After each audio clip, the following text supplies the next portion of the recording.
Assalamualaikum warahmatullahi wabarakatuh. Alhamdulillah, wassalatu wassalamu ala rasulillah wa ala alihi wa ashabihi wa mawala. Ashhadu an la ilaha illallah wa ashhadu anna Muhammadar Rasulullah la nabiyya ba'da amma ba'd. Wasma'u qala Allah ta'ala fil Qur'anil Karim a'udzu billahi minasy syaithanir rajim. Bismillahirrahmanirrahim. Inna anzalnahu fi lailatul qadr wa ma adraka ma lailatul qadr. Lailatul qadri khairun min alfi syahr. Tanazzalul malaikatu war-ruhu fiha bi'izni rabbihim min kulli amr. Salamun hiya hatta matla'il fajr. Sadaqallahul azim. Al-Quranul Karim surat Al-Qad ayat 1 sampai 5. Bapak-bapak, ibu-ibu, kaum muslimin dan kaum muslimat, jamaah salat isya, tarawih dan witir rahimakumullah. Tentunya tidak bosan-bosan kita panjatkan segala puja dan puji syukur kehadirat Allah Subhanahu wa taala. Karena sampai saat ini Allah masih mencurahkan kepada kita rahmat dan nikmat sehingga kita bisa hadir ke dalam masjid ini, tentunya dalam rangka untuk menegakkan qiyam Ramadan. Salawat dan salam semoga tercurah buat Nabi junjungan yang Nabi besar Muhammad sallallahu alaihi wasallam, dengan mengucapkan Allahumma salli ala Muhammad wa ala ali Muhammad. Bapak-bapak, ibu-ibu, kaum muslimin dan kaum muslimat rahimahumullah. Pada malam hari ini tausiah Ramadan kita beri judul dengan Lailatul Qadar. Sekarang adalah malam yang ke-18, lebih kurang 2 hari lagi ke depan tentunya kita sudah masuk ke malam yang ke-10 terakhir, detik-detik berpisahnya dengan bulan suci Ramadan. Bapak Ibu sekalian, ketika kita berbicara tentang Lailatul Qadar, itu berarti kita berbicara tentang alam metafisika, alam gaib. Sama ketika kita berbicara tentang alam kubur, yaumil akhir, juga berbicara tentang Isra dan Mi'rajnya Rasulullah. Oleh karena itu, mempelajari Lailatul Qadar itu tidak bisa secara nalar.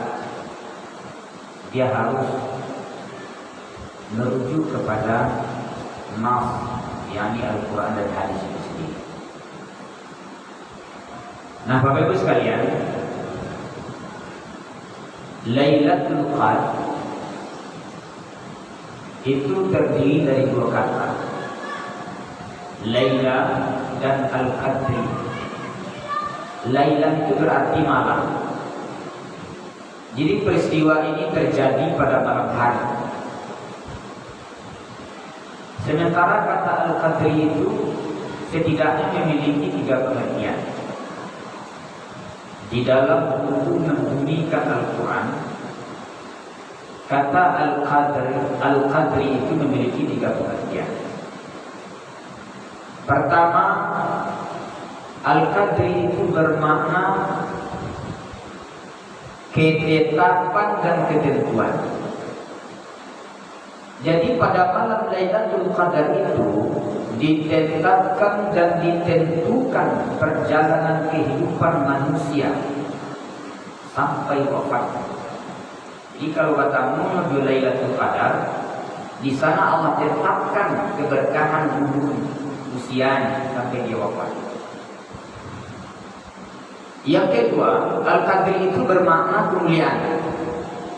Dikatakan kemuliaan karena pada malam hari itu adalah malam turunnya Al-Qur'anul Karim. Inna anzalnahu fi lailatul qadr. Sesungguhnya kami menurunkan Al-Qur'an itu pada malam Lailatul Qadar. Maka disebut dia kata Al-Qadr itu adalah kemuliaan. Kemudian Bapak Ibu yang dirahmati oleh Allah Subhanahu wa taala, yang pertama tadi adalah ketetapan dan ketentuan. Yang kedua adalah kemuliaan. Sementara yang ketiga berarti sempit. Ini dijumpai dalam Quran, misalnya Allah yabsutu rizqa liman yasha wa yaqdir. Allah Subhanahu wa taala melapangkan rezeki kepada siapa yang dikehendaki dan menyempitkannya. Jadi kata Al-Qadri itu bermakna juga sempit. Mengapa dikatakan sempit? Karena tanazzalul malaikatu waruhu fiha. Turun para malaikat ke bumi ini. Juga malaikat Jibril alaihissalam. Ini menunjukkan bahwa kata Al-Qadri ini adalah bermakna sempit. Karena sekian banyaknya para malaikat turun ke bumi. Nah, Bapak Ibu sekalian, apakah memang ketika terjadi malam Lailatul Qadar itu seluruh air-air yang berada di bumi ini membeku dan seluruh pohon-pohon ketika terjadi malam Lailatul Qadar itu merunduk semua, menekur atau sujud? Nah, kita akan melihatnya pembahasan kita. Nah, kemudian apakah pada malam Lailatul Qadar itu terjadi apa indikasi? Apa indikasi bahwa malam Lailatul Qadar itu dijumpai oleh seseorang? Ada tandanya atau tidak? Dari segi tanda ini manusia dapat diketahui dia bertemu dengan malam Lailatul Qadar atau tidak. Nah, Bapak Ibu sekalian, mari kita lihat. Menurut mayoritas ulama menyampaikan bahwa malam Lailatul Qadar itu terjadi pada 10 hari terakhir, yakni terjadi pada malam-malam ganjil, malam yang ke-21, 23, 25, 27 dan 29. Itu mayoritas ulama menyampaikan demikian. Tapi ada juga menyampaikan bahwa Lailatul Qadar itu terjadi semenjak mulainya bulan suci Ramadan itu sampai terakhir. Nah, Rasulullah SAW biasanya demi mengintai malam Lailatul Qadar itu, beliau bangun pada 10 hari terakhir Ramadan, mengencangkan ikat pinggangnya, dibangunkan anak dan istri. Artinya pada malam 10 hari terakhir Ramadan itu ketekunan ibadah Rasulullah SAW semakin mantapkan. Sebabnya beliau 10 hari terakhir itu beriktikaf di masjid. Jadi kalau di awal kan dia, kalau 10 hari 10 awal itu, nah itu ramainya masjid. Tapi kalau 10 hari terakhir itu masjid menjadi lengang. Itu terbalik sebenarnya. Kalau kita lihat di Saudi itu kadang terbalik dari tradisi yang berada di Indonesia. Awalnya masih sedikit, tapi kalau 10 hari terakhir itu banyak sekali umat melakukan i'tikaf di sana.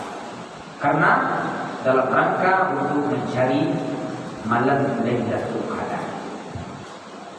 Nah, Bapak Ibu sekalian, Lalu pertanyaan kita tadi adalah, apakah memang ketika terjadi malam Lailatul Qadar itu seluruh air, misalkan air aqua gelas, apakah memang dia membeku menjadi es? Dan apakah pohon-pohon kayu itu seluruhnya sujud? Nah, maka menurut sementara ulama, ini tidak bisa kita pahami secara tekstual, tapi ini harus dipahami secara makna metaforisnya. Karena ketika malam Lailatul Qadar itu terjadi dan seseorang beribadah merasakan sebuah kedamaian jiwa ketika terjadi malam Lailatul Qadar itu. Nah, Buya Hamka, Bapak Ibu sekalian, di dalam bukunya Renungan Tasawuf, ini sejalan sebenarnya dengan pemahaman bahwa Lailatul Qadar itu adalah malam sebuah kesejukan atau malam kedamaian sebuah jiwa. Buya Hamka menyampaikan di dalam bukunya Renungan Tasawuf itu ada beberapa cerita disampaikan di sana. Bagaimana Lailatul Qadar akan terjadi pada jiwa seseorang. Nah, diceritakan dari sana cerita Umar bin Khattab radhiyallahu anhu ketika dia masuk Islam. Di ceritanya ketika Umar bin Khattab itu dia berjalan-jalan, lalu ditanya oleh orang, "Engkau pergi kemana?" Dia akan mencari Nabi Muhammad SAW. Jadi ketika dia masuk di dalam majelisnya Rasulullah, itu seluruh orang takut. Karena Umar ketika itu dikenal dengan singa padang pasir, dia paling keras menentang Islam. Nah, ketika itu Bapak Ibu sekalian, sebelum itu dia pernah menampar adiknya. Jadi dilihatnya sebuah mushaf, dan yang dilihatnya itu adalah surat Toha. Toha ma anzalna 'alaikal Qur'ana litashqa illa tadhkiratan liman yakhsha tanzilan mimman khalaqal arda was samawati al-ula ar-rahmanu 'alal 'arsy istawa.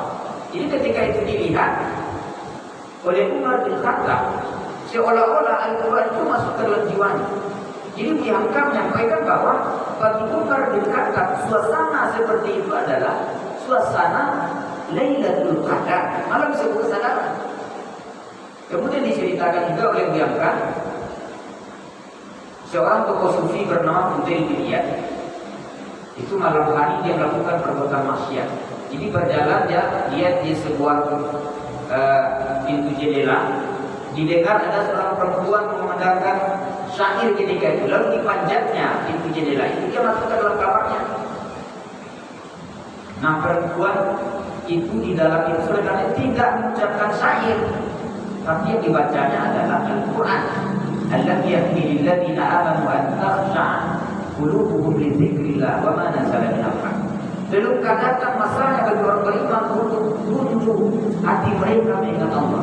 Jadi bagi Fudail bin Iyad yang diduga dari syair, ternyata ayat Al-Quran masuk ke dalam jiwanya. Jadi masuk ke dalam jiwa itu kata Buya Hamka adalah bagian dari sebuah Lailatul Qadar, dalam sebuah kesadaran. Jadi Fudail bin Iyad turun dari jendela tadi, ketika itu baru dia bertaubat pada malam hari itu, taubat yang benar-benar taubat. Maka dalam riwayat kita membaca Fudail bin Iyad itu sampai dia wafat di antara kota Mekah dan Madinah. Sebab si habis hidupnya tidak lain adalah beribadah kepada Allah SWT. Kemudian diceritakan kembali oleh Buya Hamka satu lagi, Syekh Jamil Jambe. Bapak Ibu sekalian, Syekh Jamil Jambe itu adalah salah seorang ulama Minangkabau yang baru Islam. Dia kebiasaannya pada malam hari itu mencuri, dikenal dengan pemuda perawi. Ini malam hari katakanlah mencuri ayam. Jadi dikejar oleh masyarakat. Tanjung Sokabe. Jadi Tanjung Sokabe itu orang mencari kamu orang kilonya dalam tabe itu. Nah, sampai waktu subuh, azan kurang subuh tadi. Allahu Akbar,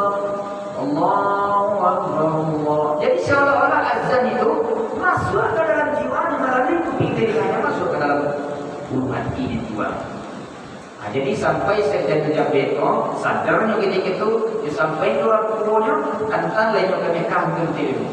Jadi datang ke Mekah ilmu, pulang dari Mekah, dia mengadakan pembaruan Islam di Minangkabau. Jadi kata Buya Hamka, cerita 3 itu yang beliau sampaikan adalah malam Lailatul Qadar bagi jiwa seseorang. Jadi Lailatul Qadar itu kata Buya Hamka adalah malam sebuah kesadaran jiwa. Jadi ketika seseorang berada pada malam Lailatul Qadar itu, indikasinya bertemu itu 2 hal menurut para ulama. Pertama adalah indikasi bertemu dengan Lailatul Qadar adalah ketenangan batin dan jiwa. Itu yang pertama. Maka disebut pada ayat itu, salamun dia hatta matla'il fajar. Damainya jiwa sampai terbitnya fajar. Jadi terbit fajar itu ada 12 pendapat ulama.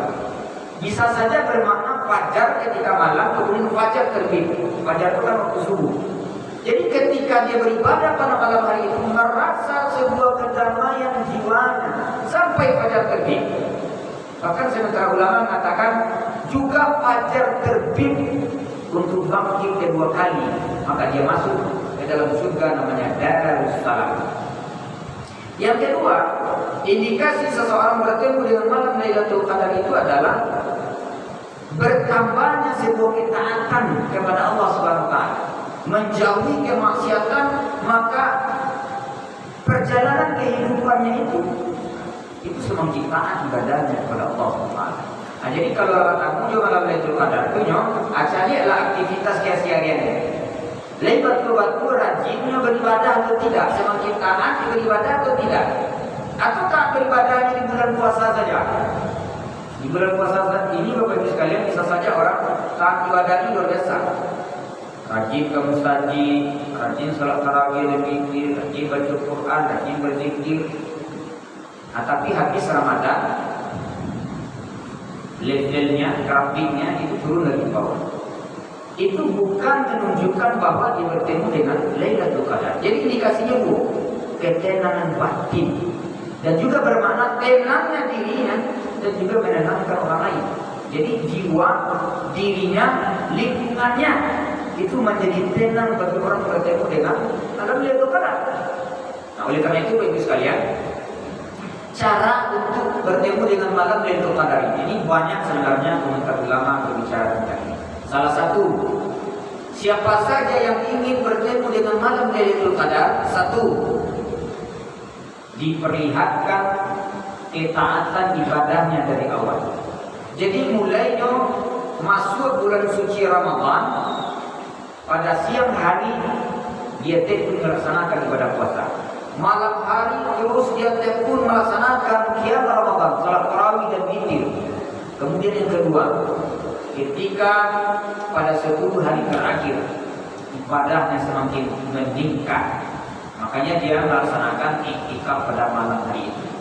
Ini salah satu cara yang dilakukan oleh Rasulullah agar seseorang bertemu dengan malam Lailatul Qadar.